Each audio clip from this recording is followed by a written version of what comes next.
and welcome to the Frogs War podcast. Happy to have you here. Patrick McCullough, otherwise known as Fungo Frog, joining you here tonight. As always, Mr. Jamie Plunkett also joining me on the Frogs War podcast. Jamie, how are you doing, sir? I'm doing pretty well. Excellent. We've got a pretty fun show here for you tonight. I'm pretty excited about it. We're going to talk a little bit about just about all different types of TCU sports. Going to talk a little bit about basketball. Going to talk a little bit about football. We're going to talk some baseball. A little bit later on, we're going to be joined by Jeremy Clark of Horned Frog Blitz to talk a little bit about 2013, 2014, all the above, all the recruiting stuff. He's absolutely got to go to there. And then after that, we will have an interview with head coach Jim Schlossnagle, the TCU baseball team. Talk a little bit about how the season has gone.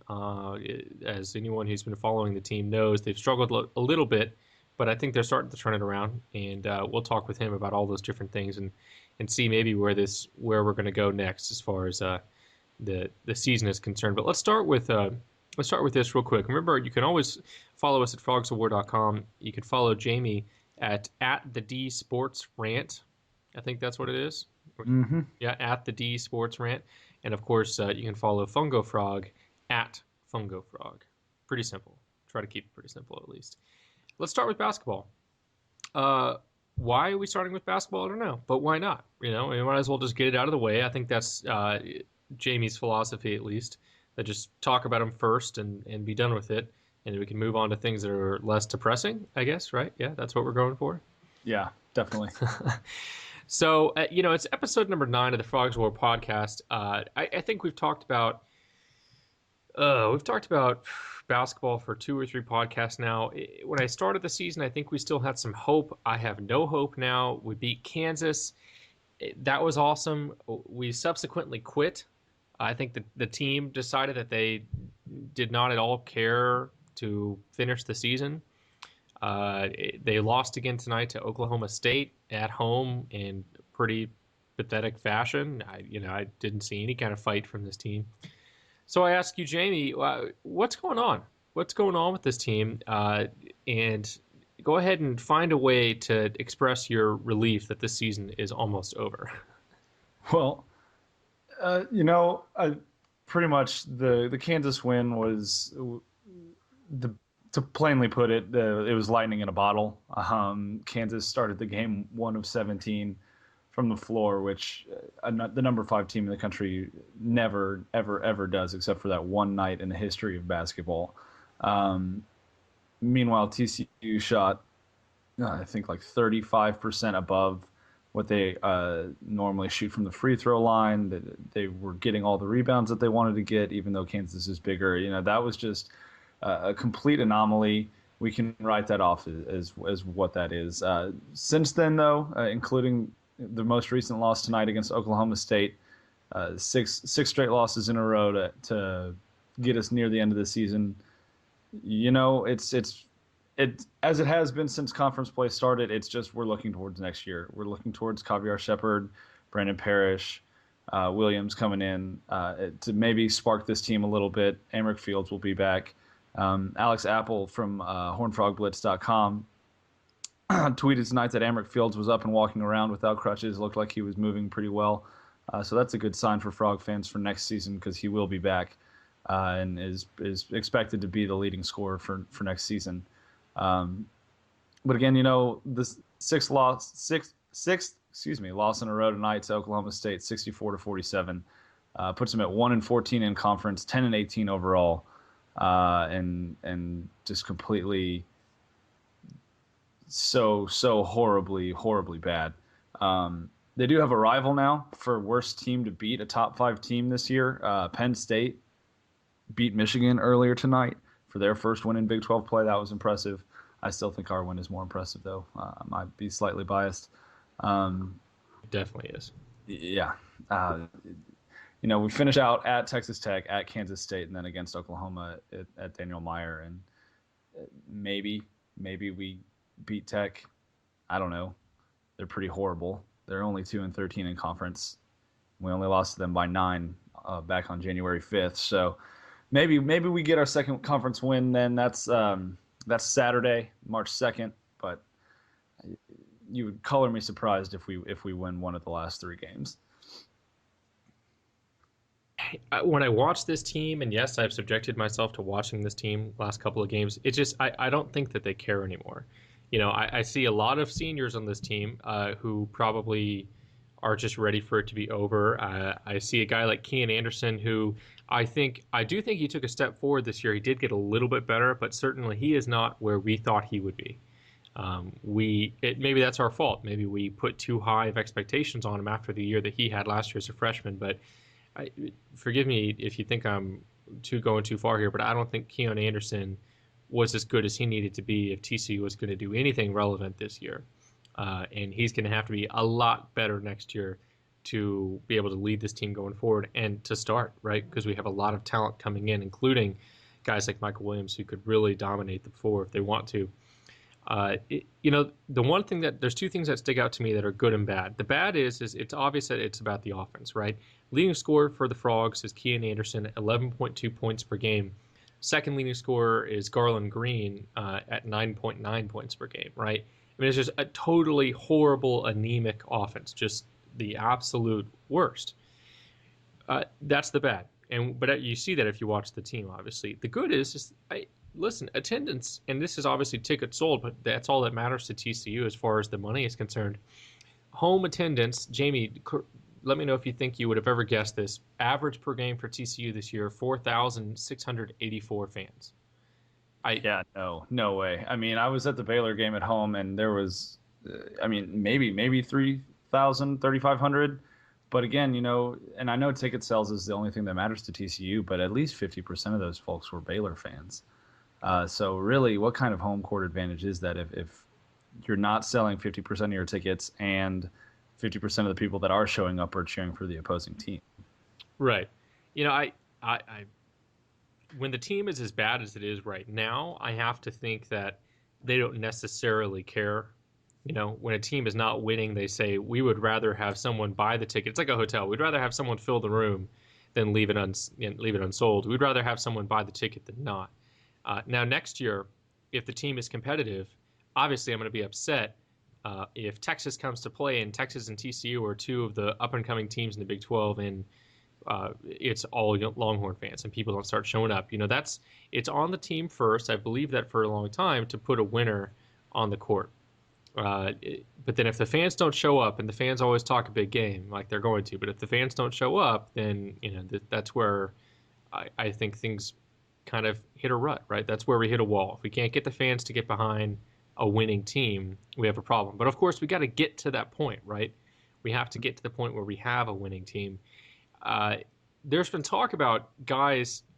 This is kind of an interesting question to me. Guys leaving, not going to come back next year. Guys who are not seniors that may not be invited back, like for instance Jarvis Ray, or possibly a Clyde Smith.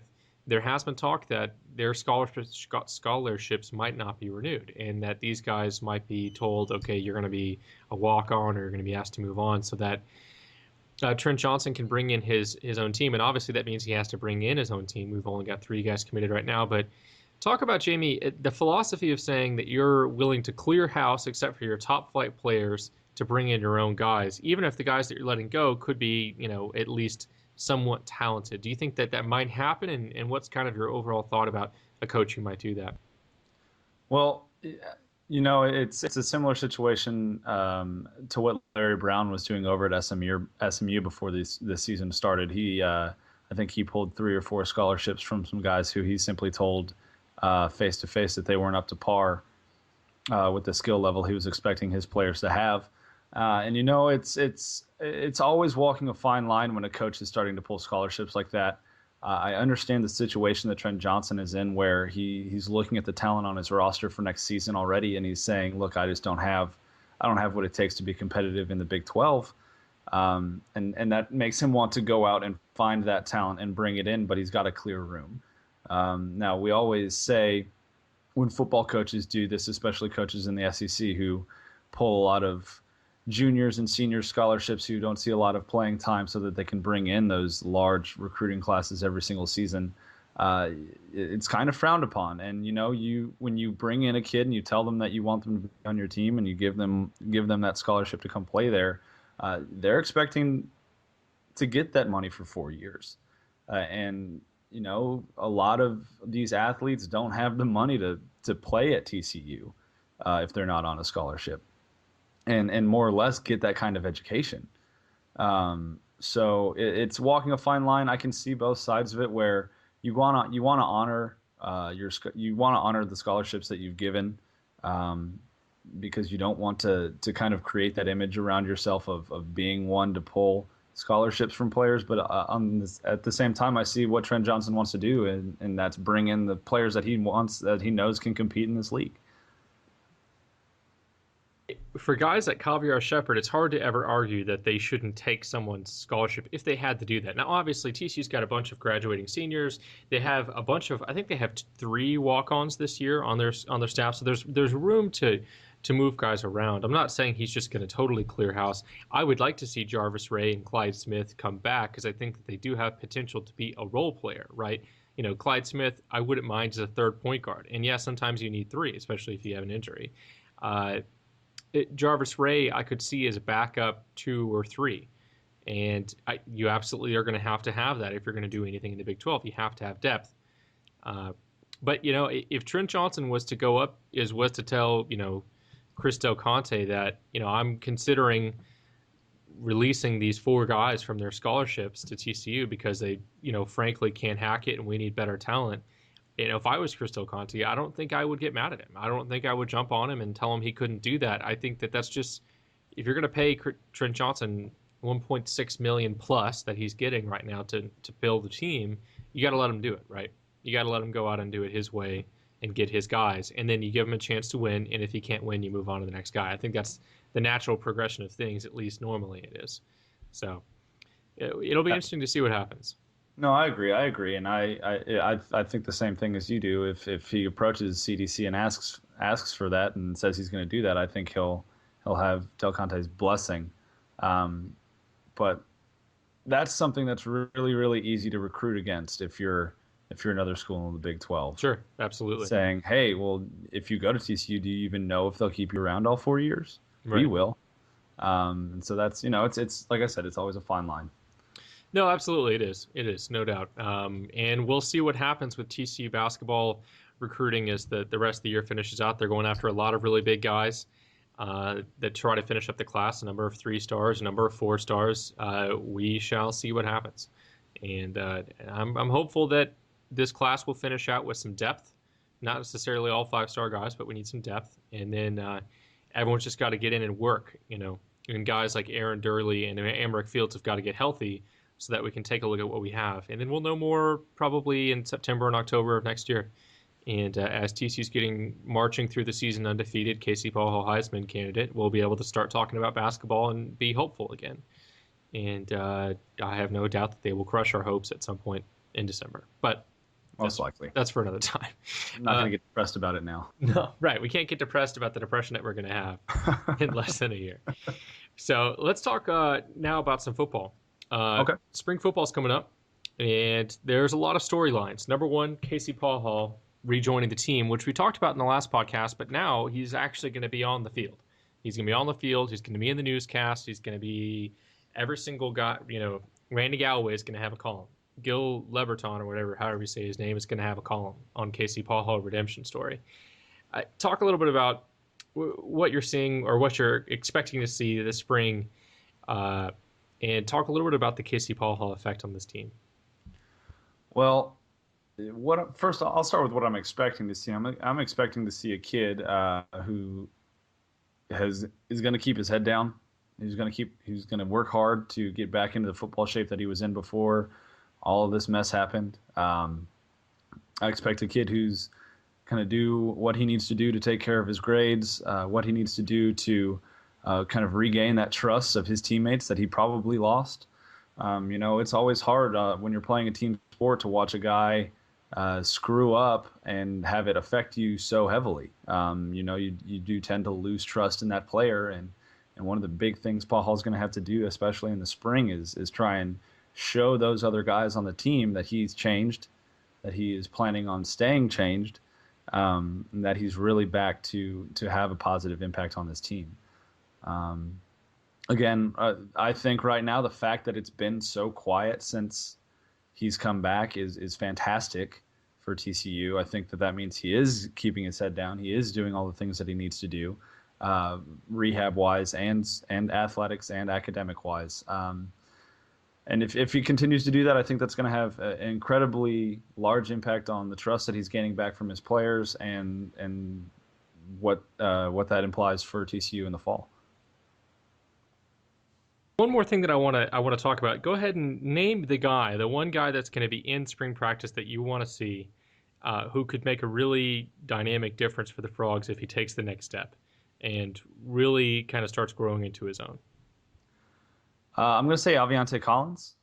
And that's just because the tackle positions were so weak for TCU last year. And let me just throw in who we now know because of the exclusive reporting of Horned Frog Blitz is going to be your starting right tackle this spring. Tayo Fabulage.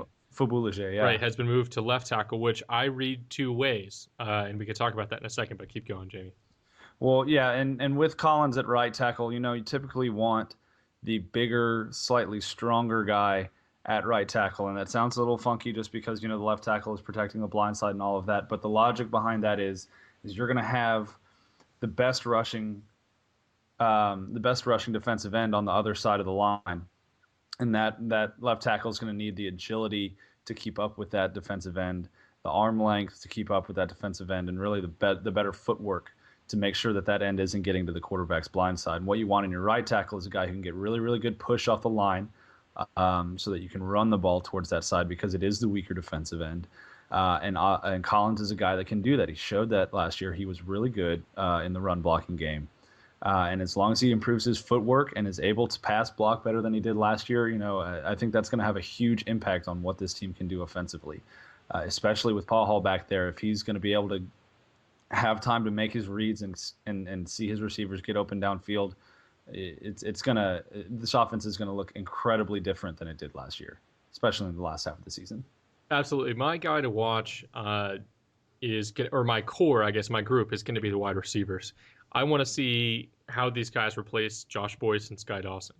I think the Juwan Story and the Josh Doctson, that's going to be a pain. Those two guys, Story and Doctson, are going to be huge for the Frogs in probably a couple different ways.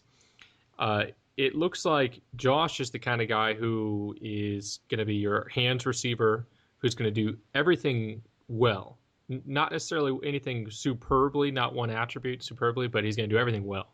Juwan Story is the kind of guy who you can dream on, right? You dream on him being the next Keyshawn Johnson, right? Because he's got freakish size, uncanny speed for that size, and he's a supremely physical person.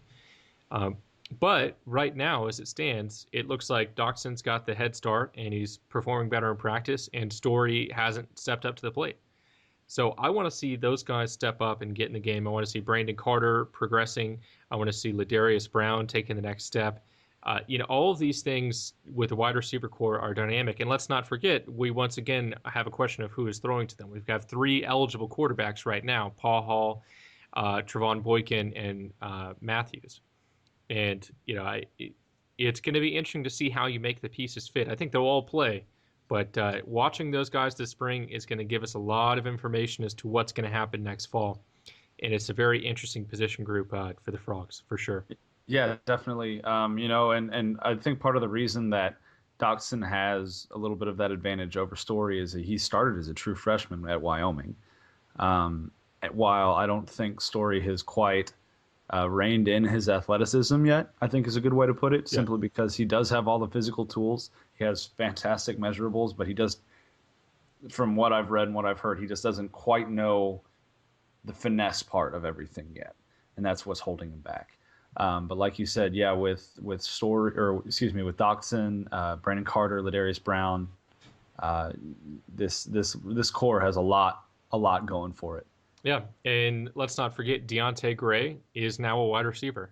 Mm-hmm. And so is Matt Brown. I don't expect to see anything at all out of Matt Brown because I don't even think he's as athletic as what's his name? The guy who was the wide receiver a couple years ago, the white Bart guy. Johnson. Yeah, Bart Johnson, right? I don't even Yeah, think he's Bart Johnson athletic, but he's smaller. yeah, He's smaller. could he be like a poor man's Wes Welker, with like a quarter of the speed? Yeah, I think so. So, we'll He's see gonna what run a lot of happens. drag routes. Yeah, right. Little 5 and outs, because apparently no one else on the team should run 5 and outs, right? There's no reason to have Brandon Carter running a 5 and out. That wouldn't be advantageous. No. Uh, Ultimately, the biggest thing here is we get to get back on the field. We get to watch spring football. That's exciting. I can't wait to start. And just as a little promo, we'll have Jeremy Clark on in a bit. But if you want to follow spring football, you need to sign up for Horned Frog Blitz. They absolutely do the best job of covering the team. They have daily practice reports. If you want to know what's going on with any facet of the TC football team for the next for the month basically of March, you need to go ahead and sign up at Horned Frog Blitz, and we're looking forward to have Jeremy on for a little bit. But that kind of concludes what we're going to talk about for now. We'll be back in just a little bit to talk a little bit more about baseball. But for now, we're going to go ahead and bring on Jeremy Clark of Horned Frog Blitz to talk a little bit more about TCU football. All right, and we are now being joined by Jeremy Clark of HornedFrogBlitz.com, the scout-oriented, or the TCU-oriented scout site, I should say. Jeremy is absolutely the best in the business for TCU. He is a must-follow if you follow TCU football, and Horned Frog Blitz is a great website for TCU fans to hang out. Jeremy, thank you for taking some time to talk with us tonight. We really appreciate it. Anytime. Thanks for having me on. Absolutely. So I want to kick it off by talking a little bit about the 2013 class, which just got signed up, I guess, a couple weeks ago now. Really great class for TCU, a lot of depth. They took care of a lot of positional needs. It's not something that we talk about a lot at Frogs of War, so I want to give you a chance to talk about and give your thoughts on what TCU got in this recruiting class, and obviously talk a little bit more as well about Tevin Lawson, who signed just a couple of days ago. Sure. I mean, like you said, they hit pretty much every position they wanted to go out and find. They wanted to find a few offensive linemen in this class, which I think they did a very good job at. Obviously, they would have liked to get a guy like Joaz Aguilar late in the process and Josh Outlaw. But, they finished off is going to be a player for TCU, I think, that can play center or guard. And we had him ranked as the number 8 center in the country. You talk about a mean streak within a guy. He is them there. Joseph Milton's another guy on the offensive line that I feel is going to have a lot of potential when he gets to TCU. He's got a good frame right now. He's about 6'5", 6'6", 260. He's got a frame to where he could add on at least another 25 to 35 pounds. So, and he moves extremely well for a big guy. I think that's why Coach Williamson over there, the offensive line coach at TCU, I think that's probably the biggest reason why he liked Noah Boone was his ability to move around. But looking up and down the list, really, they got Tevin Lawson after signing day. He was a pretty big pickup considering they missed out on the chance to get a guy like Andrew Billings late in the process. I mean, he pretty much was committed. He was committed to TCU up until about an hour before he decided on Baylor. And I don't know if TCU fans knew that or not, but it's simple truth. He was committed to TCU for almost a week before that. So losing him was pretty tough for them. But getting a guy like Tevin Lawson, obviously one of the top defensive tackles, not only in the state of Louisiana, but in the entire nation. He's a big guy. He's the perfect example of what Gary Patterson was trying to recruit when he said, when he talked about recruiting the Big 12, especially inside at defensive tackle. He's always had a good history with getting the 6'1", 6'2" guys, the guys like Chucky Hunter and John Lewis right now. But moving forward, I think you're going to see them try to go after the bigger types, the taller types inside. And Tevin Lawson definitely fits that bill at 6'4", 6'5". He measured in actually at 6'5", 285 when he came in and visited TCU a week before he ended up signing with TCU. So to land him late in the process was huge. Another guy that they landed late in the process that was big for them was getting Zach Allen out of Temple. I mean, you talk about a recruiting job by Jared Anderson. He had basically 48 hours to convince Zach to change his mind from Syracuse and to attend TCU. You're talking about a kid who on Friday was visiting TCU for an official visit, and by Sunday he was supposed to be flying to Syracuse, New York to start classes at Syracuse. So for him to change Zach Allen's mind that late in the process was a big get for them, and I think he's going to be another player, obviously already on campus, going to add a little bit of depth to the quarterback roster, and he's another player I tell Frog fans to keep an eye on. Probably and I know I'm getting long-winded here. You asked me a recruiting question, Patrick, I'm going to talk forever. But the guy that I really like out of this class, there's two guys actually. I like Sammy Douglas. He reminds me a lot of Daryl Washington when he came into TCU. 6'3". He's actually a little bit heavier than Daryl is. They've got the same kind of body type, and he's a speed guy at linebacker. He's a guy that ran a 10.27 in the 4x100 for Arlington. So obviously he's got speed to burn. Fits Gary Patterson's defense perfect, and I think he's going to be a guy that by the end of his junior year, you're probably going to see Stanley playing at about 6'3", 220 to 225. And the guy that's even faster than him is Ty Slanina. And you put the ball in his hands, he's going to make plays anywhere on the field. He's going to be a great punt return guy for them and an excellent slot receiver. So I'm excited. I'm excited for this class overall. I mean, as you mentioned, hit every position need they needed to, and a lot of speed, a lot of size, and I think Frog fans should be very satisfied with this class. A ton of good stuff in the 2013 class. We're already well into the 2014 recruiting period as far as TCU going out, having junior days, and trying to lock down some early commitments. Talk about what TCU is trying to do right now with their 2014 class, how many guys they're trying to take, and what success they've had so far. Well, starting out, you look at the class, it always varies. They set a number at the beginning of each recruiting cycle, and 99.9% of the time that number always changes due to a transfer or maybe a career-ending injury, or as we've seen this past season with guys declaring for the NFL. Right now, I look at them taking anywhere between maybe 14 to 17 kids for the 2014 class. And they've already had a couple junior days so far. They actually had one before the 2013 signing day. It was their elite junior day where they only invited about 6 guys in, all of them defensive players. Jamal Adams out of Hebron is probably the top guy on their list as far as safeties go, and maybe the top overall prospect, period. One of their guys they had in that day was Ed Paris, and he just recently committed to LSU yesterday. So they're obviously going to look at some other corners. But I think moving forward, they've already got 4 commitments, and they're very solid commitments right now. Starting out, you had Emmanuel Porter, who was a guy last year that's just went up to a summer camp and measured in at 6'5", 185, and happened to run 2 sub-4.4s for them. And they didn't really even have to see any more after that. Once he ran route and caught the ball well, it was a no-brainer that he should be offered. And this was a kid that hadn't even played a down a varsity ball at Dallas Lincoln. So this past year, I think he ended up catching about 500 yards receiving yards, and he's going to be an excellent project, I say, for now, because he doesn't have a lot of experience, but you cannot coach 6'5". You can't coach 4.4 speed. So I look for him to do big things. And Nick Foster was the second guy to commit. He's a big, as far as the height-wise, he's about 5'11", 6 foot. Needs to add a little bit of weight right now, but he's another speed guy, 4.4, 4.42 guy. He's a perfect example of Gary Patterson going out and recruiting a taller boundary corner. He likes to have tall boundary corners. We've seen it in the past with Jason Teague and Quincy Butler, those type of guys that were taller corners for the Frogs.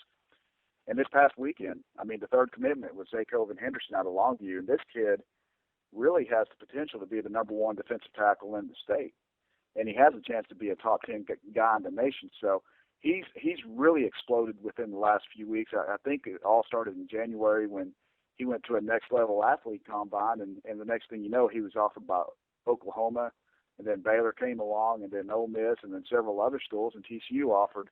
TCU was actually the third team to offer, and he comes up for a junior day this past weekend and commits on the spot.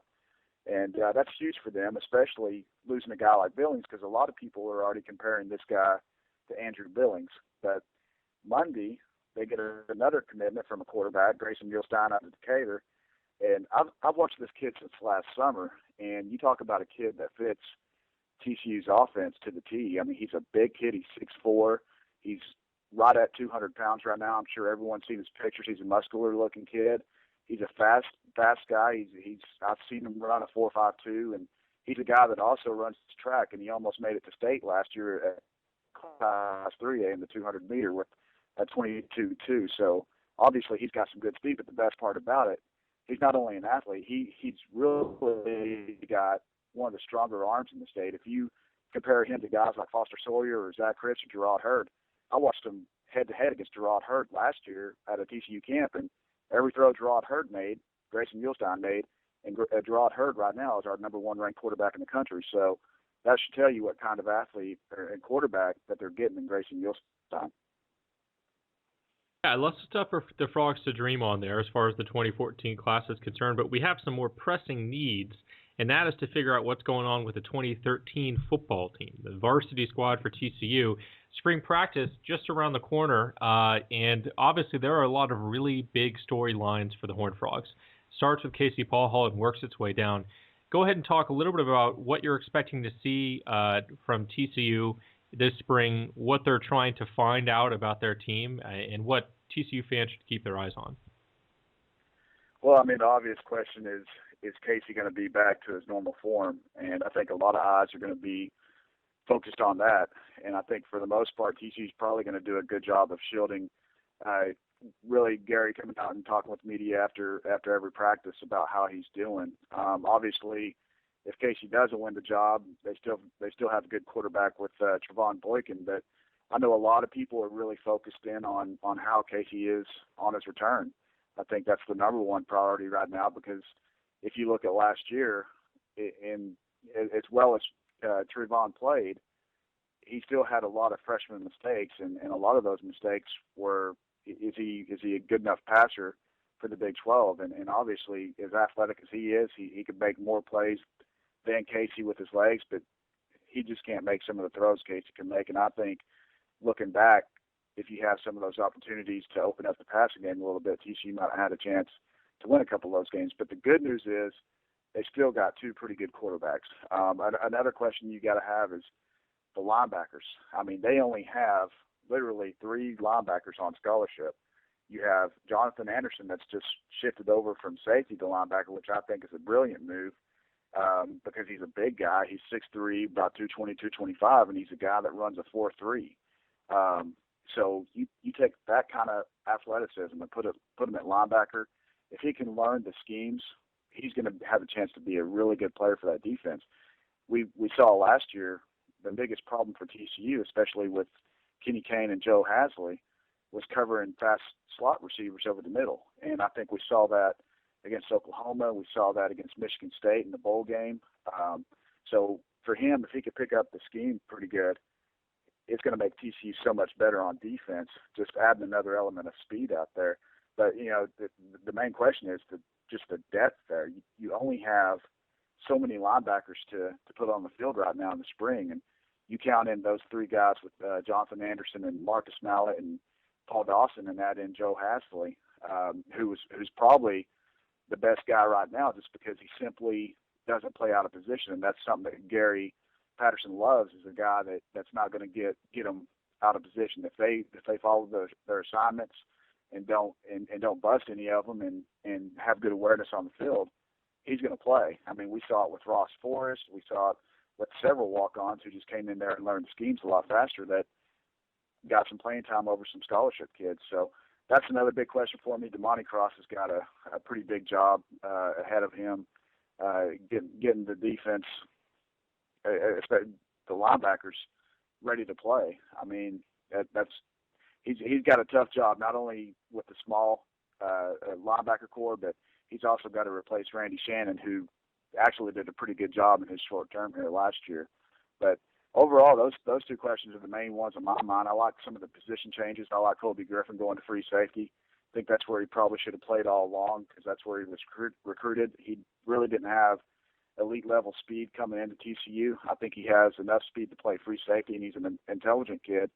And I think he can actually give some depth to Elijah Oleboat over there, which they need another safety, because we've seen some of the attrition already with Jamie Byrd leaving, Quincy Aldridge leaving, James Bailey's gone. So you have to fill in some spots over there safety right now too. I think on defense, linebacker and safety's the two weakest positions, and it's not even close, really, when you think about it, on the defense right now. So they've got to shore up some of those positions over there. The good news is they have some experience at safety coming back, a little of experience at linebacker, but it's going to be a lot of learning this spring for those guys. Well, it's a fun time in the spring when you've got TCU baseball going on and you've got spring practice kicking up. This year's going to be a little bit crazy with the Casey Paul Hall side drama going on. Hopefully, Gil Leverton and Randy Galloway will get their columns out of the way this spring so we don't have to read about it all August and September. I think maybe that's the one. You know that's not going to happen. Well, either way, it'll just be fun to see what happens. Jeremy, thank you so much for taking some time to talk with us tonight. Again, HornFrogBlitz.com is the place that you have to be if you spend any amount of money following TCU sports. You absolutely have to do it at Horned Frog Blitz. They're the best in the business, and I just can't wait to start reading the spring practice reports coming from the Horned Frog Blitz guys, giving you the information that you really can't get anywhere else. So, Jeremy, appreciate the time tonight, as always, and we hope to talk to you soon. Hey, thanks a lot, Patrick. Anytime. And we're here talking with the head coach of TCU, the TCU baseball team, Jim Schlossengel. Jim, how are you doing today? I'm doing great. Thanks for having me. Absolutely. It's good to have you on the Frogs War podcast. Let's first start talking about the obvious, which is TCU picked up a huge win for a lot of huge reasons Tuesday night against Dallas Baptist University. Before that, a little bit of a hiccup going 0-6 to the first couple series. For the fans that kind of just read the newspaper clippings and saw the headlines and didn't necessarily get a chance to watch the games or follow the team through the first couple of weekend series, talk a little bit about, from your perspective, what was happening and maybe what led to the start that we had. Well, I think it's certainly more than a hiccup. One weekend would be a hiccup, but considering the history of our program in the last 10 years, I'm not afraid to admit it's more. It's certainly more than that. It definitely doesn't meet our expectation. But the first weekend of the season, I thought we played really good baseball. We got, with the exception of Sunday at Ole Miss, we got outstanding starting pitching. We pitched well out of the bullpen. We had competitive at bats against some outstanding pitching for Ole Miss. We just didn't get a timely hit, and if you'd have told me going into that weekend that we were going to have the same number of hits as Ole Miss and we were going to strike them out more than they struck us out, they were going to walk us more than we walked them, and we were going to, I think, have the same number of errors. I would have told you at least we're going to win one game, and that didn't happen, and so. That was tough to, when you're this opening day is so full of promise, and then you come out of it within a 72-hour period of being 0-3. That was tough, and I think not being able to have a game on that Tuesday, a midweek game was bad for us. We just basically sat on that for 3 or 4 days. Our practices were good, but we sat on that, and then. The weekend against Cal State Fullerton, I think we were in a situation there where we certainly didn't play well in any real form or fashion, and we ran into what might be the national champion. I mean, certainly hoping it's TCU turning it around, but probably the best Cal State Fullerton team that I've seen in the last 15 years, and they're playing really, really well, really early in the season. So we'll see how that lasts over time. But I think you can combine those things with a bunch of really good kids on my team that are what I call coach pleasers. They really want to do well. I think they understand the expectations of the program, and that's something that they have to deal with. And so I've challenged them to be intense without playing tense. And there's a fine line there, and I think some of our guys are trying to figure out what that is. One of the questions that I end up fielding a lot from fans who kind of casually watch college baseball is they say, we go out and they watch Texas, or they go and they watch Oklahoma, or practically any top 25 baseball school, and they say those guys are playing Hofstra, and they're playing the bottom end of the D1 teams right now, and there's a couple hundred. TCU's playing Cal State Fullerton, Ole Miss, Baylor, as an example, is also playing UCLA. Why is it that you try to schedule the tougher competition earlier on in the season rather than playing more of the, quote, cupcake teams like some of the other big schools would? Well, that's a great question. And this Big 12. First we were in the Mountain West, and I was, schedules are made. For instance, I've been working on my 2016 schedule today. Schedules are made, 2 and 3 and 4 years in advance, and not that you can't change them at the last second. I mean, sometimes you can. Sometimes you're locked into contracts, and sometimes you just like to stick with your word. But when this schedule was made, we were in the Mountain West, and then we went to the Big East. And in both of those conferences, I felt like, with the conference RPI and the way things worked, that, for us to give ourselves the best chance to be an at-large team to the NCAA tournament, that, we need to play as good a schedule as we possibly could in a non-conference, and which means you have to front-load your schedule. So, just when your team is basically, I won't say coming out of the gym, but, our weather's good here, but sometimes it's not great. We're playing very good schools, and a lot of times we end up playing West Coast teams that are, they've been in great weather for a long time. And so the main answer to your question is we were locked into this schedule before we ever moved into the Big 12. And I can promise you that I had a lot of conversations in the last 4 or 5 days with some of my very closest friends in college baseball that, both work for the NCAA, that understand the RPI and how the conference thing works, that certainly Chris Del Conte, and a lot of my friends that coach at schools that are in, quote unquote power conferences, just to assess everybody's scheduling philosophy. And I can pretty much assure you that you're going to see a change to our schedule. It may take us a couple years to get to that, but there's going to be a change where we still want to play good people. You still want to have, put yourself in a position to be an at-large team, to have a chance to host a regional, to have a chance to be a national seed if you have a great year. But honestly, as the Big 12 continues to get better, and what I mean is Oklahoma State and Texas Tech have both hired really strong coaching staffs, and they're going to be really good really quick. And so I think the depth of the Big 12 is going to be much better than it has been in the past. And so in reality, as I was talking to Steve Smith at Baylor, he said, listen, it's all about conference play. And if you finish in the first 2 of the Big 12, you're going to host a regional. If you finish in the first 5, you should get in. And as Oklahoma State and Texas Tech get better, then maybe it can be a 6 or 7 bid league, closer to what the SEC is. So I think there's going to be a change in that, because the biggest thing is in baseball is confidence. And I think our guys, the first 6 games, their confidence was just so shot down so fast. And that's what the great thing just about last night was. I know it's only 1 win, but as many of many of the TCU fans know, Dallas Baptist has just given us fits, and because they're good, number one, but also for whatever reason, it's just one of those teams we've struggled with. And to go on the road and win that game, considering the way we started, our guys are certainly feeling a lot better about themselves. And to plug a little bit about what's going to be happening with TCU baseball this upcoming weekend, you guys are headed out to Jacksonville, Florida to play the Jacksonville Dolphins, who, on our topic of playing tough teams, people see a team called Jacksonville Dolphins and they see a 3-5 record. It's a good team.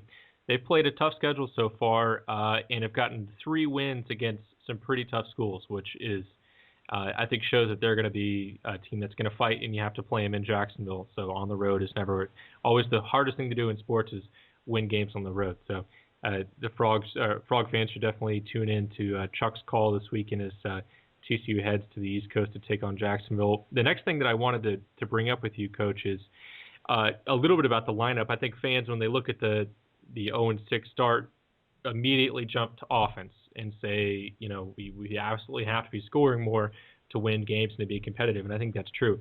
Talk a little bit about about the guys that you have in the lineup and the philosophy that you have towards building the lineup that you have right now, Cody Jones at the top, moving down 1 through 9, and why you think this lineup is built for success, even considering what we kind of have gone through for the last week and a half?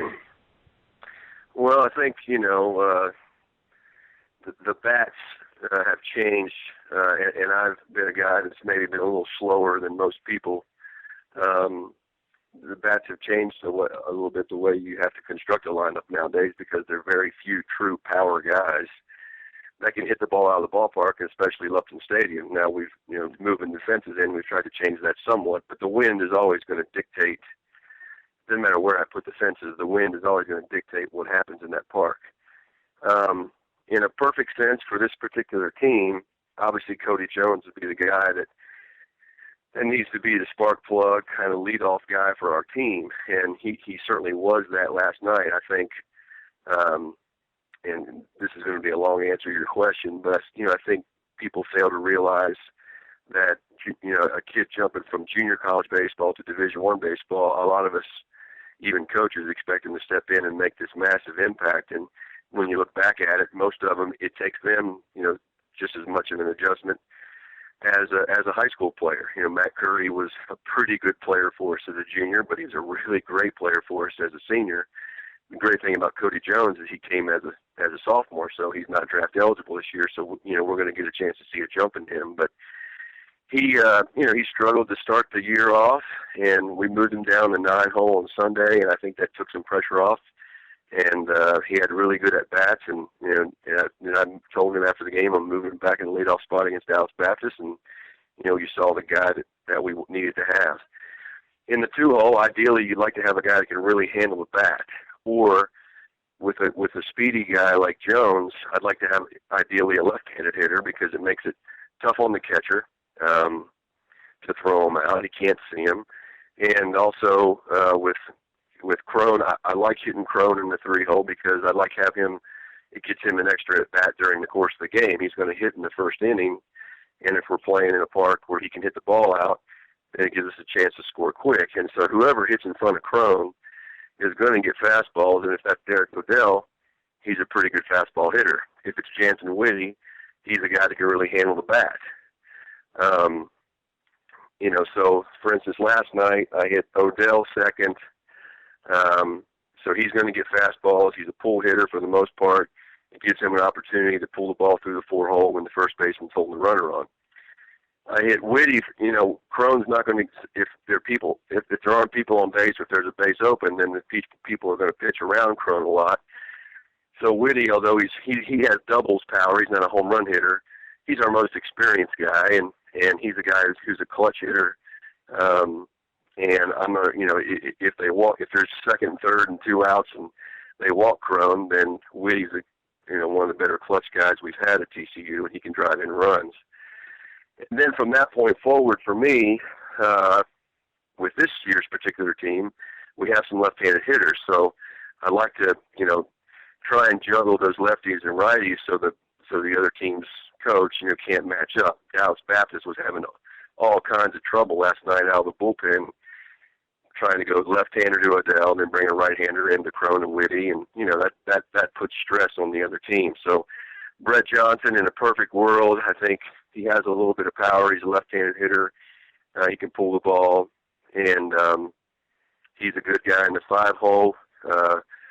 And then Jarek Suter, if he's swinging the bat the way he's capable, the way he ended the season last year, he's another good guy that can hit, that has some power, can hit the ball in the gap. You'd like to have somebody 5 and 6 with Crone on base that can hit the ball far enough to be able to score him. As we know, he doesn't run great, being a big guy, so you'd like to have some power down there, at least that can hit the ball in the gap to be able to score him. And then after that, it's just a matter of matchups, and whether it's a left or right-handed hitter. And for the most part, Keaton and Bocek will probably hit at the bottom. And last night, you saw probably as one of the better offensive days for us, Keaton being able to get on base 3 or 4 times, and Bocek being a guy that can handle the bat. He's not going to hit a ton. Certainly he doesn't have any power, but he can really bunt. He can hit behind the runner. He can slash. and we can do some things with our offense if those guys get on and then just flip the order over. I think that's why even if a lineup isn't filled with stars top to finish or even as strong as it was last year, it can still be effective as the guys just have to execute. That's the biggest thing that I think I noticed from the first 6 games is there was just a lack of execution when a guy got on through a walk or an error or we had 2 on with no outs or 1 out. You have to try to get a run, at least 1 run in those situations, and we weren't executing. Well, for instance, in the Ole Miss game, I think in the first game, we had a leadoff double, on the weekend. We had a leadoff double 4 times, and I think we scored once.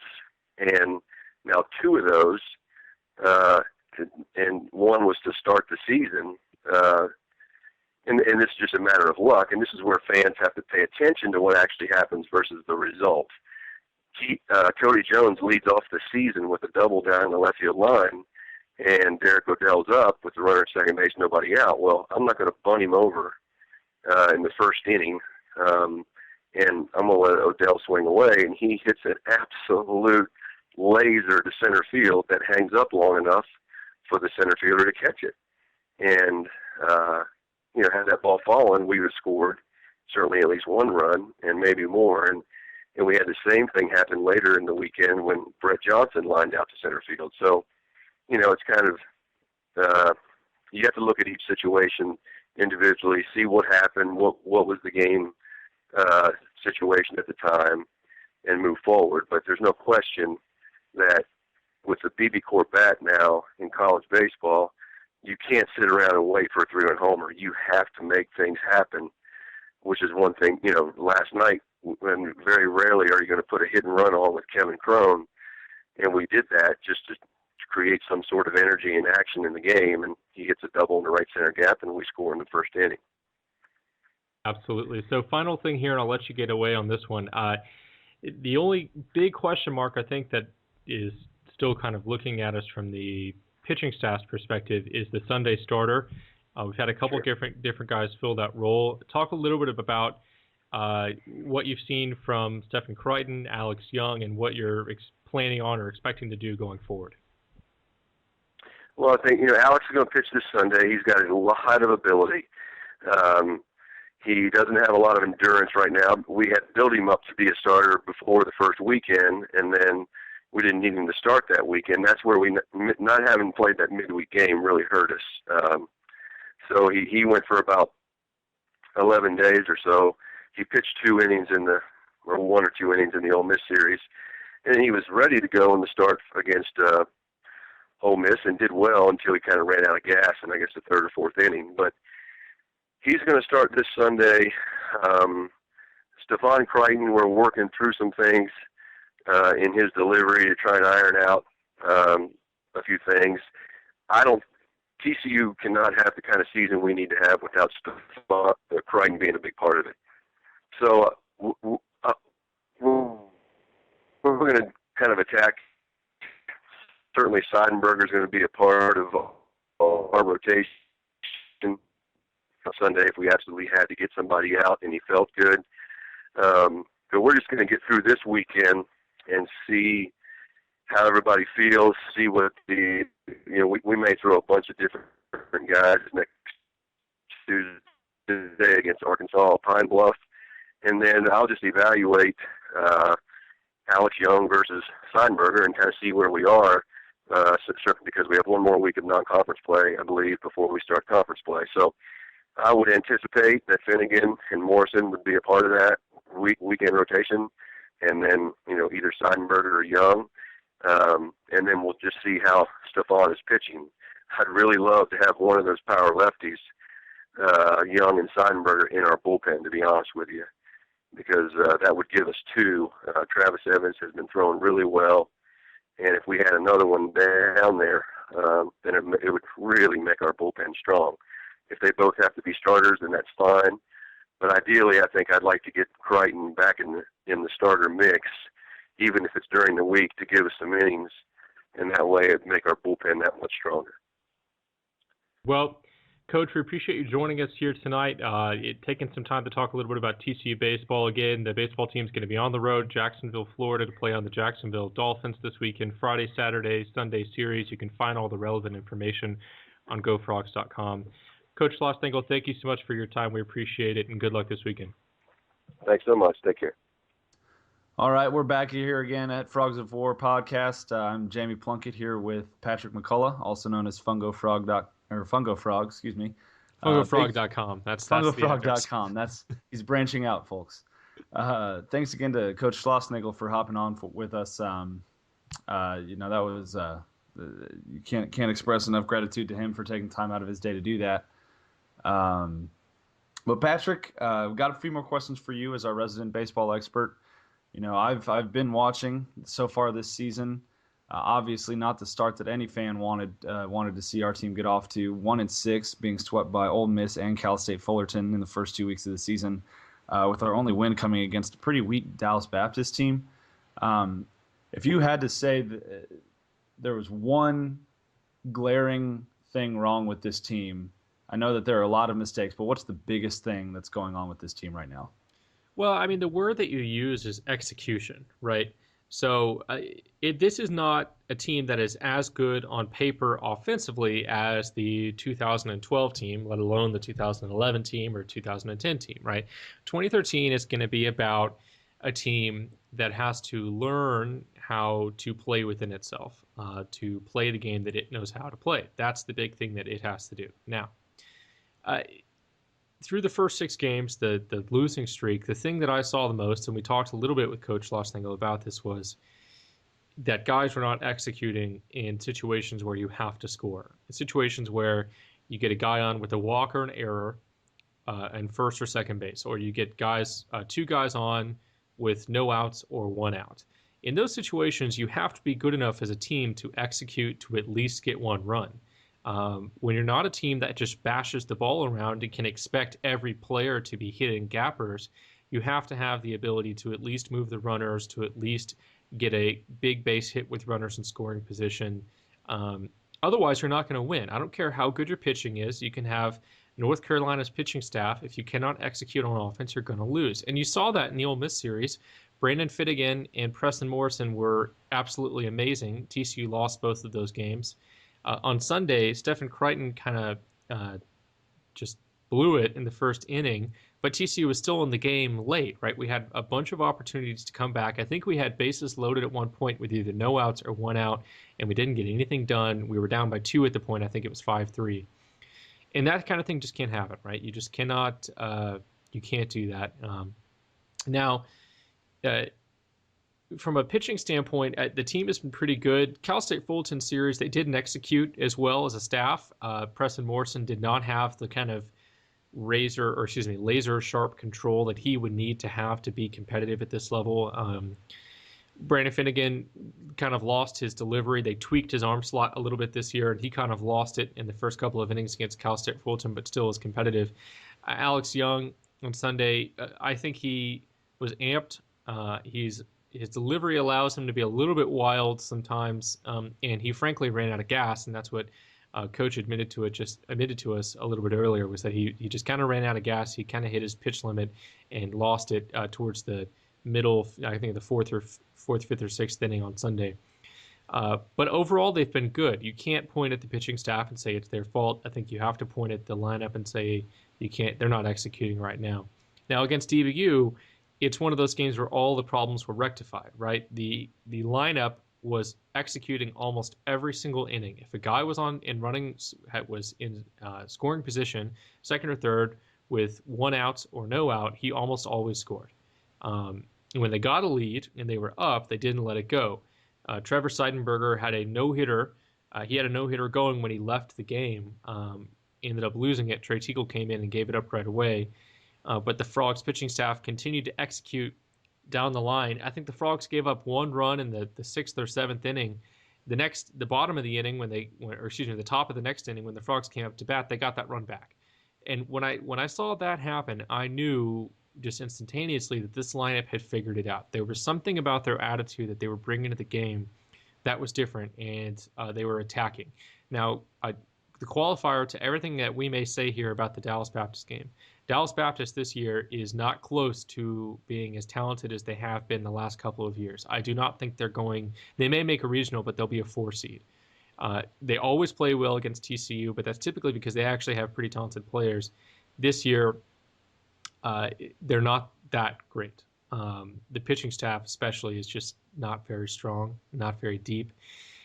So understand that the Frogs are going to play Jacksonville this weekend. Jacksonville is between a DBU and a Cal State Fulton or an Ole Miss. This weekend is going to be really interesting to see if the Frogs can continue to execute against a better team on the road in Jacksonville, Florida.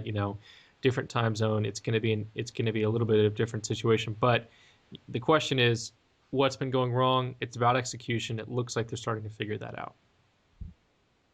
Yeah, and this is, that's one of those things where you started off the season with a pretty young team against two really, really good ball clubs with a bunch of seniors that, have been around the block, have made regionals, have made super regionals, where they know how to win, specifically close games, as we saw in the Ole Miss series. We just didn't have what it took to win those close games in the late innings.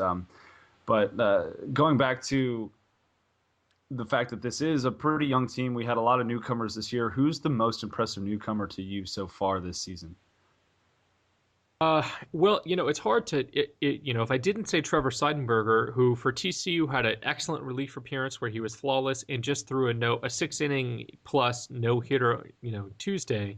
If I didn't say him, it's kind of ridiculous, right? Because he's been fairly amazing. Right. Riley Farrell is a guy that I was really looking forward to seeing, and I'm very happy to see that he's starting to figure it out. He's not as far along as Alex Young as far as his stuff is concerned, but his stuff is still very good. He's got an advanced body. He's got an advanced feel for pitching. That comes through when you see him pitch. He needs to get some innings under his belt to truly learn how to sequence his pitches correctly and to not give up on batters. But he's going to be a really, really, really big contributor so far. And the other guy that I really have been pleased with that came on really strong this spring is I think it's Travis Hennessy. I mean, it's a T Hennessy. It may or may not be Travis, but Hennessy, who's been playing left field or an outfield mostly, left field and DH. He hasn't played a ton. He's played a couple games. He's got some at-bats. But in those at-bats, what I've seen is the guy makes contact. He takes pitches. He makes contact. He's been getting on base.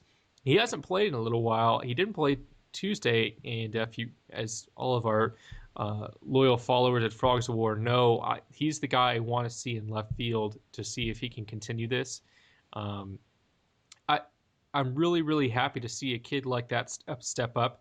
He reminds me a lot of kind of a young Jason Coates from the perspective of he's coming in, he's obviously got talent, he's obviously got good bat speed, he's obviously understands what he's doing at the plate, but he has a lot of room to grow. And Jason Coates is the same way. Obviously, Jason Coates hit on the other side of the plate, but the idea is the same. I think Hennessy is going to play a really, really, really big role for TCU. They just have got to find him some playing time. When Jarek Suter moves to catcher full time here in probably about a few weeks or so, and bumps Kyle Botchak out of that role, there's going to be some playing time in the outfield. I think Hennessy's going to get that spot, and I can't wait to see what he does with a quote full-time job. Well, yeah, and to that point, that was actually my next question is, one, how do you find Hennessy more playing time? And if that is moving Suter to catcher, how do you keep Jarek Suter in the lineup? I mean, he's only hitting .083 this year. He's got 2 hits and 24 at-bats, and he's still managed to start every game so far this season. How can you justify keeping a guy in the lineup who has that cold of a bat?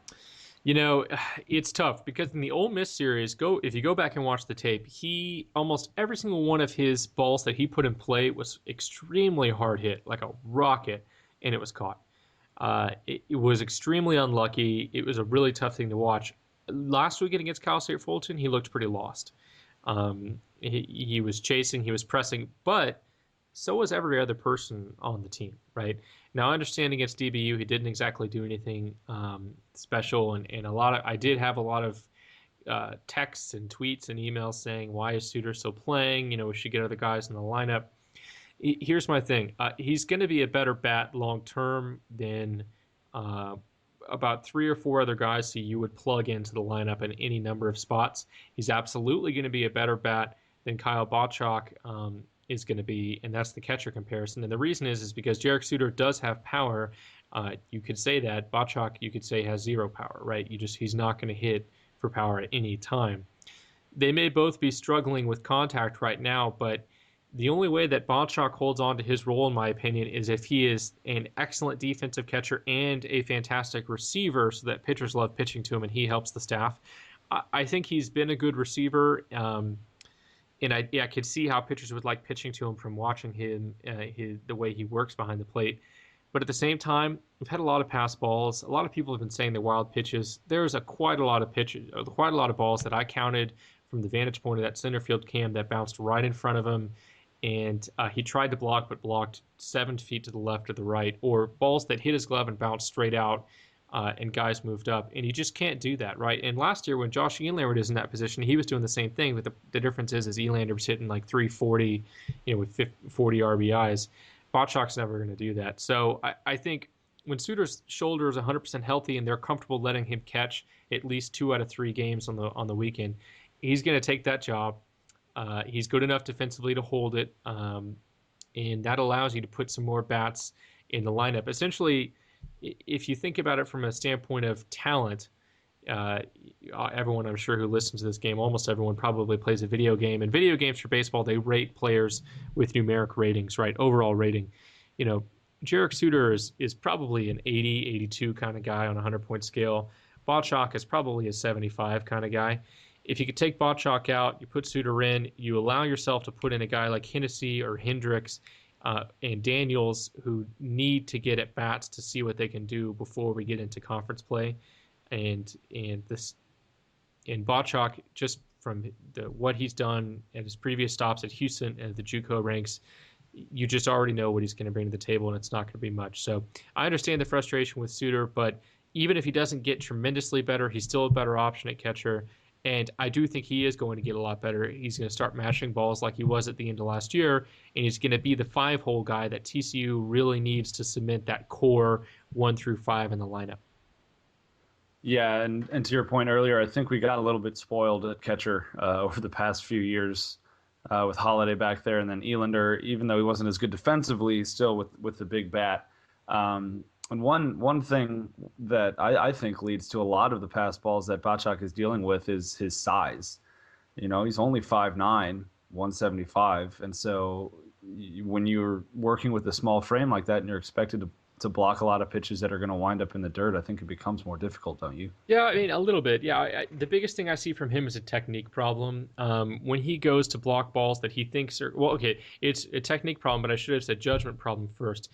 What I've seen a lot from him is he's hopping down in front of balls that he could scoop, which tells me he's not a very good guy to scoop. When he gets crossed up on a pitch or he has to reach outside of his body, he's not real good at picking the ball. So instead he drops to his knees and kind of throws his body laterally in front of it. But all that's going to do is cause the ball to shoot all the way to the left or all the way to the right. And that's just not what you want to do. He needs to have better feet to the point where he either can get totally square in front of the ball, or he needs to have a good enough glove that he could pick something that's down or towards the dirt when he gets crossed up. I haven't seen those two things from him. There's been plenty of really small catchers that have been able to do that. He's kind of the situation where he does one thing real well, but there's 6 things that he needs to do well to keep his starting role. And 1 out of 6 isn't going to cut it when you've got a guy like Suter, and maybe even Patty O'Brien, who's going to be coming up behind Suter at that position, who really kind of can check off at least a couple of the other items on the list and being a better hitter, having some power potential, etc. I mean, that all makes sense. Moving on, though, next up, I'm concerned about one player mainly on this team, a guy that was around last year and actually led the team with his batting average. He had 338 last year, and that's Kevin Cron. He's hitting 148 this year. It looks like pitchers who watched film last year knew that his weakness was that off-speed pitch outside. He, for whatever reason, he is not making good contact with the ball right now, and he is honestly he's a pretty big hole in the top of that lineup right now. So what do you think he needs to do to really kind of get off this schneid and get back into his groove? Oh boy, this is a tough subject. Against DBU, he had 3 RBIs, 1 hit, and I think one of the RBIs came on a fielder's choice or a sacrifice. But he looked a little bit better. But you're right. Every single person who's watched a single game of his knows his biggest weakness, and that is he has zero ability to recognize and lay off a changeup or a breaking ball down and away. He will swing at it every single time. And pitchers started to figure it out in the regional and super regional last year and just said, we're just going to throw you slider away, slider away, slider away. And I forgot what his name was, but there was that side-arming relief pitcher for UCLA last year who just decimated TCU during the super regional. That's all he threw him. He threw him changeup down and away and slider down and away, and Crone just flailed at it every single time. He never made an adjustment. My hope was that he would. I knew in the fall that he wasn't. I knew that coming into the spring that he still had this problem, and it's clear from we've gone through 2 series with good coaching staffs in Cal State Fullerton and Ole Miss. They see it, and they're attacking it. Kevin Crone is only going to be as good of a hitter as his mind allows him to be.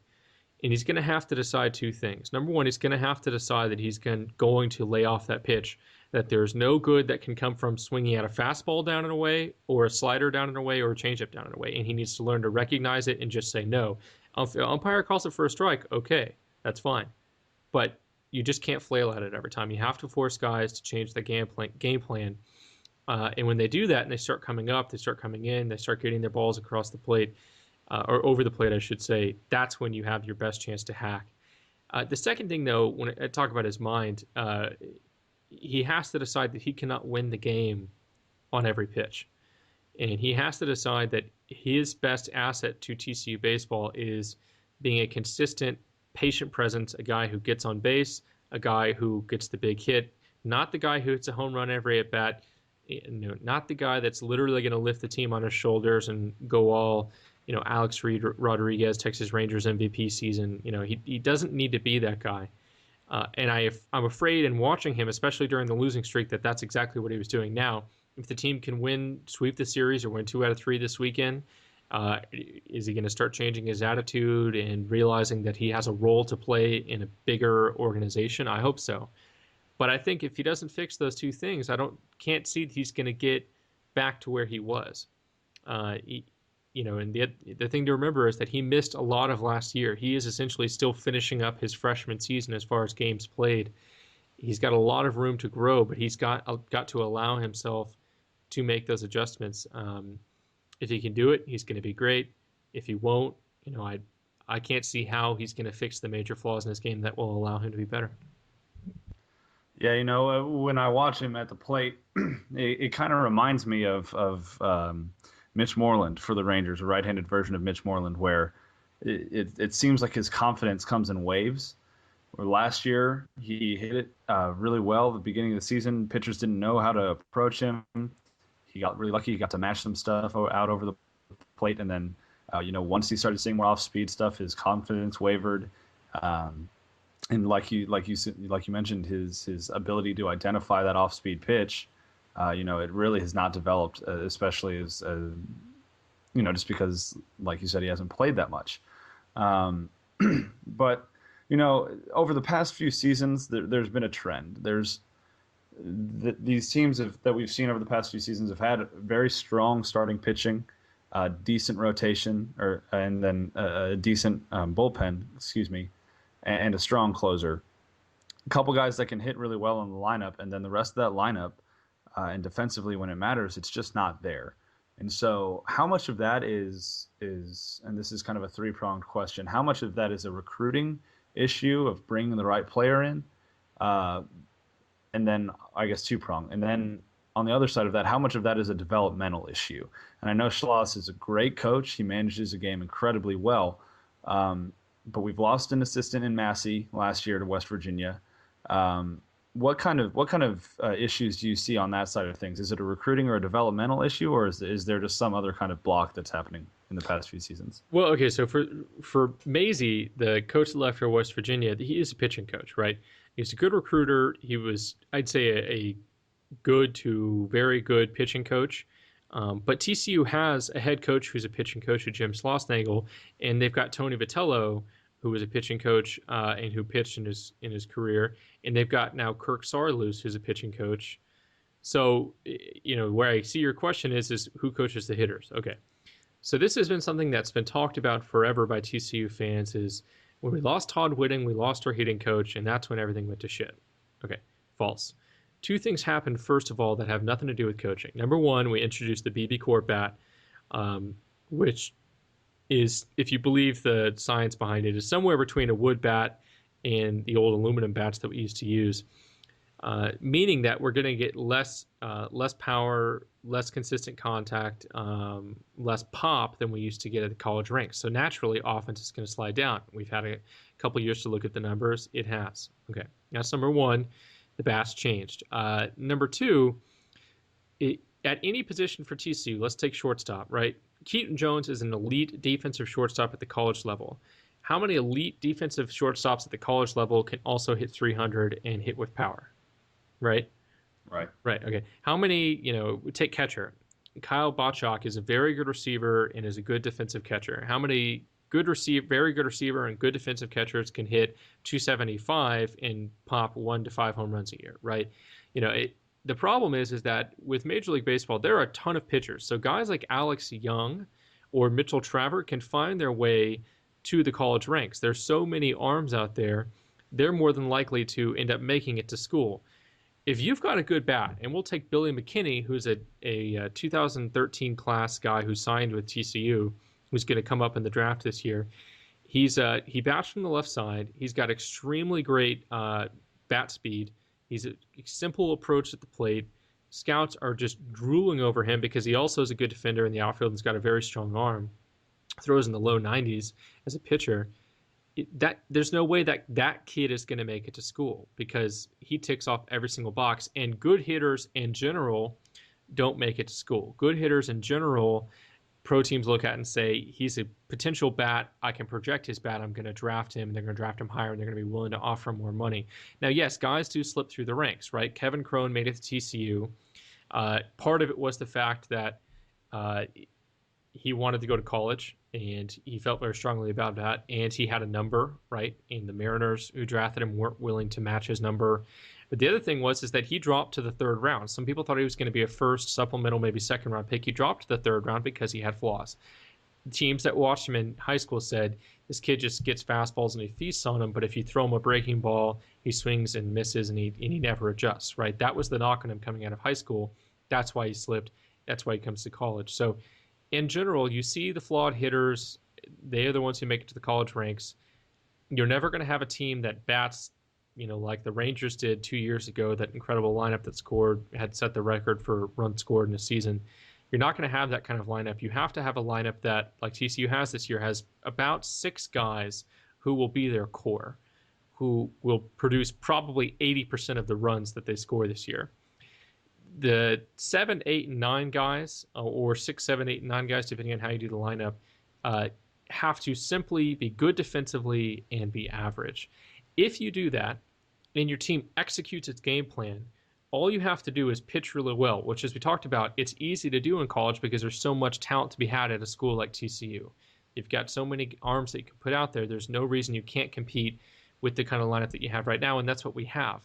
If TCU baseball goes out this weekend and scores an average of 5 runs a game, people are going to totally have forgotten about their 0-6 start. Not totally forgotten, but mostly have forgotten about their 0-6 start and be talking about how Kevin Crone's mashing the ball. Cody Jones is a speed demon. Derek Odell's the next MVP. He's going to get drafted this summer. It's all going to turn around. It's all about what's happening in the moment. And I did have a lot of people ask me, the offense still sucks. We can't seem to figure out our offense. How many people were telling me that last year in the regional, when we were destroying Texas A&M and consistently beating Ole Miss twice in a row with very strong offensive performances, right? it's all about execution and what's happening in the moment. I think TCU is going to be fine. And I'd love to see them bring in a better hitting mind than Chuck Girolamo, someone who is a little bit more experienced. But I think Girolamo can get the job done, and there's no reason that this team, with the guys that they have, can't produce and be the kind of team that can make it to Omaha this year. They just have to find a way to execute. All right. Last question for you tonight before we wrap this up. After what you've seen these first 7 games of the season, and I know this is a far out projection, do you think that this team has what it takes to win the Big 12? I have no idea how to answer that question, not because of what I've seen from TCU, but because I have specifically not seen Texas play anyone that's good. They play Stanford this weekend, which is going to be a huge, huge series, especially Friday night. Parker French going up against Mark Appel is going to be a big game for Texas. I think they really need to win that game. It's going to be fun to watch. I'll know a lot more about Texas after this weekend. The same thing is true for Oklahoma. They played Iowa, who's a pretty good team this year, but they played a bunch of nothing other than the Iowa so far this year. They're 9-0. Dylan Overton's really, really good. I think their bats are about as good as TCU is, but I question how good their third starter is going to be. I question how good their offense is going to be against against better starting pitching. It's one thing for TCU's offense to get shut down or only score 2 or 3 runs against Bobby Wall or against the staff for Cal State Fullerton, who just never made a mistake. It's another for Oklahoma to win a game 3-2 against Hofstra, right? So I don't know anything about these teams who haven't played anybody yet. In about 2 weeks, when everyone has played at least one challenging opponent, we'll know a lot more. Can TCU win the Big 12 this year? Yeah, absolutely. I think it's going to be a little bit of a crazy year. I think teams are going to be moving up and down, but TCU's mission over the next 2 weeks before they get into conference play is figure out who's going to be your guy, right? If Suter's going to catch, if he can catch, who's going to be your DH? Is Travis Hennessy going to play? Is Alex Young going to be good enough and consistent enough to be your Sunday starter, or do you need to put Seidenberger, who's a little bit more experienced, into that role? They got to figure out all those moving pieces. They've got to make sure that Andrew Mitchell's going to be as good as he was last on Tuesday night, and figure out if Nick Frey's going to be the guy or if Stephen Crichton's going to be the guy once he figures out his mechanics. They just have to answer those questions. If all those questions are answered positively by the time they start conference play, yeah, they can win it. If they don't, those questions are not answered and we still have questions, no, they will not win the Big 12. Just because Oklahoma, Texas, even Oklahoma State or Texas Tech, and maybe even Kansas State now, it look like they're probably experienced enough to get it done. We got to get into the questions. We got to play more consistently. Let's get back to 500 when we're there.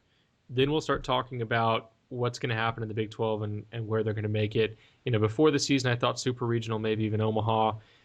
A lot of questions need to be answered before we get there. The good news for TCU baseball friends, though, is that they certainly can make it, right? TCU baseball can make the adjustments and can get to where they need to be. They've got the talent to do it. It's just a matter of making it happen. But that's probably going to do it for the Horn Frog Blitz. What am I? Oh, God, not again. Frogs of War podcast. Wow. Who do you work for? I don't know. The Frogs of War podcast, episode 9. We want to thank Jeremy Clark. It's been a lot of fun. Jeremy Clark joining us. Coach Jim Schlossnagle joining us to talk a little TCU baseball. As always, Jamie Plunkett joining me to talk all things TCU sports. Jamie, we appreciate it. Thank you for having me. And I am Patrick McCullough, Fungo Frog. We've got Jacksonville coming up this weekend. Make sure to follow all the games at Frogs of War. It should be a really fun series. And we'll be back with another podcast here within a couple weeks. And hopefully at that time, we'll have a lot more good news to share about football, basketball recruiting, and TCU baseball getting back on track. But for now, for Jamie Plunkett, I am Patrick McCullough, signing off.